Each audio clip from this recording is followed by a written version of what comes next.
नमस्कार, आप देख रहे हैं भारत न्यूज नेशन और मैं हूं आपके साथ ज्योतिका। आइए रुक करते हैं खबर की ओर। शहनवाज आलम ने कहा, अटाला मस्जिद को मंदिर बताने वाली याचिका का स्वीकार किया जाना असंवैधानिक, सीजीआई करें, जज पर कार्रवाई। अखिल भारतीय कांग्रेस कमेटी के सचिव शहनवाज आलम ने जौनपुर के ऐतिहासिक अटाला मस्जिद को मंदिर बताने वाली याचिका की पोषणीयता को जौनपुर की अदालत द्वारा स्वीकार कर लिए जाने को पूजा स्थल अधिनियम की अवमानना बताया है।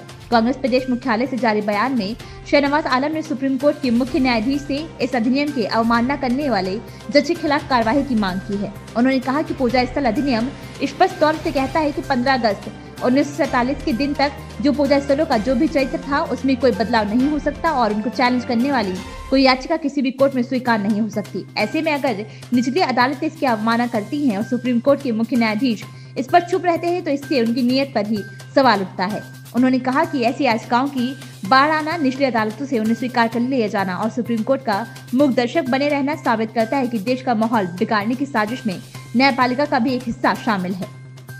ये न्यायालय के सहयोग से किसी देश को सांप्रदायिक की आग में झोंकने का पूरे दुनिया में इकलौता उदाहरण है। उन्होंने कहा कि उत्तर प्रदेश अल्पसंख्यक कांग्रेस पूजा स्थल अधिनियम की अवमानना पर सुप्रीम कोर्ट की संदेहास्पद चुप्पी पर सीजीआई को पूरे प्रदेश से 1 लाख पत्र भेजकर उनकी चुप्पी की वजह जानने का अभियान पिछले 6 दिसंबर से चल रहा है। उन्होंने कहा कि संविधान और कानून के शासन में यकीन रखने वाले राजनीतिक दलों को खुलकर पूजा स्थल अधिनियम की रक्षा के लिए आगे आना चाहिए। देखिए, जौनपुर की ऐतिहासिक जामा मस्जिद, जिसको कि अटाला मस्जिद भी कहा जाता है, जो कि शर्की डायनेस्टी के समय बना था, और इसका पूरा इतिहास सबको पता है जो लोग भी पढ़ने लिखने में दिलचस्पी रखते हैं।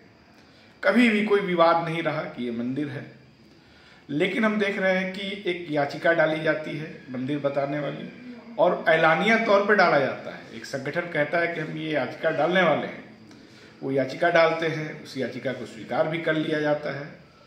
तो ये एक तरह से पूजा स्थल अधिनियम, जो ये स्पष्ट तौर पे कहता है कि 15 अगस्त 1947 के दिन तक जो भी इबादतगाह जैसा भी है, जो भी उसका चरित्र है, उस पर कोई बदलाव नहीं हो सकता, उसको चुनौती देने वाली कोई याचिका किसी कोर्ट में स्वीकार भी नहीं हो सकती। उसका एक खुला उल्लंघन है। और सबसे दुख की बात, शर्म की बात यह है कि इस अवमानना पर सुप्रीम कोर्ट चुप है, जिससे कि सुप्रीम कोर्ट की नीयत पर भी सवाल उठता है। एक पूरा पैटर्न है, पहले याचिकाएं डलवाई जाती हैं, फिर निचली अदालत से उनको स्वीकार कर लिया जाता है, फिर सर्वे वगैरह की चीज़ें होती हैं, फिर उस पर हिंसा होती है, और इस सब पे हमारा माननीय जो उच्च न्यायालय है, जो सुप्रीम कोर्ट है, उस पर चुप रहता है अपने ही कानून की अवमानना को लेकर के। तो एक तरह से पूरा पैटर्न है जिसमें ये आप कह सकते हैं कि कुछ अराजक तत्व, निचली अदालतें, सुप्रीम कोर्ट, इन सबके कुछ लोग शामिल हैं देश को एक सांप्रदायिकता की आग में झोंकने का। मुझे लगता है कि दुनिया में शायद ही ऐसा कोई उदाहरण होगा जहां न्यायपालिका के सहयोग से अराजकता पैदा की जा रही हो। इस पे उत्तर प्रदेश अल्पसंख्यक कांग्रेस पिछले 6 दिसंबर से मुख्य न्यायाधीश को पत्र लिख करके इस अवमानना पे उनकी चुप्पी की वजह जानने के लिए कैंपेन भी चला रहा है, जिसमें 1 लाख चिट्ठियाँ उनको भेजी जानी हैं। हम उम्मीद करते हैं कि जो भी राजनीतिक दल संविधान में यकीन रखते हैं, कानून के शासन में यकीन रखते हैं, वो खुल करके आएंगे, इसका विरोध करेंगे।